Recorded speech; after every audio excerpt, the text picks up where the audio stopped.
بسم اللہ الرحمن الرحیم۔ ایک سناٹا چھایا ہوا ہے، سورج ابھی افق پر چمکا بھی نہیں۔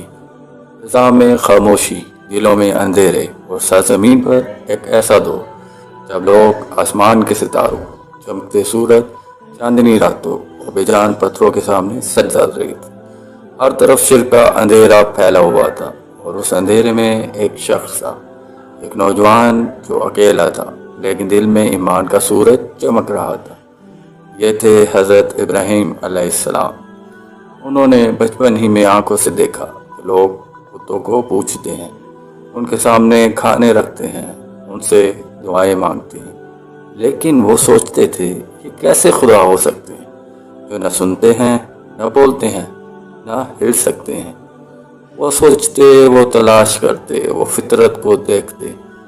چاند نکلا پھر ڈوب گیا، سورج چمکا پھر غروب ہو گیا، تب ان کا دل پکار اٹھا، میں اس رب کو مانتا ہوں جو کبھی غائب نہیں ہوتا، جو ہمیشہ زندہ ہے۔ یہی وہ لمحہ تھا جب اللہ نے انہیں اپنے خلیل کو چن لیا۔ لیکن سچ بولنے والوں کو دنیا ہمیشہ آزماتی ہے۔ حضرت ابراہیم علیہ السلام نے سب سے پہلے اپنے والد آزاد کو سمجھایا، ابا جان، ان پتھروں کو کیوں پوجتے ہیں؟ اللہ کو مانو جو سب کا پیدا کرنے والا ہے۔ اگر جواب میں ملا تو دکار، قوم کو حق کا پیغام دیا، لیکن وہ بھی بھڑک اٹھے۔ آخرکار فیصلہ ہوا، ابراہیم کو آگ میں جلایا جائے۔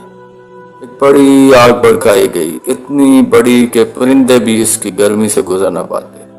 حضرت ابراہیم علیہ السلام کو منجیک میں ڈال کر آگ میں پھینکا گیا، لیکن پھر ہوا وہی جو اللہ والوں کے ساتھ ہوتا ہے۔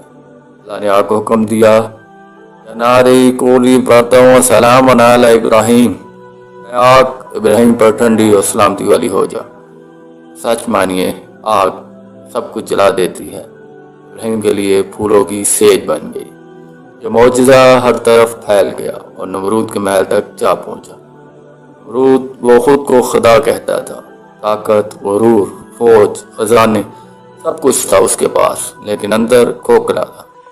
ابراہیم علیہ السلام کو دربار میں بلایا گیا۔ ہزاروں لوگ دیکھ رہے تھے، سناٹا طاری تھا۔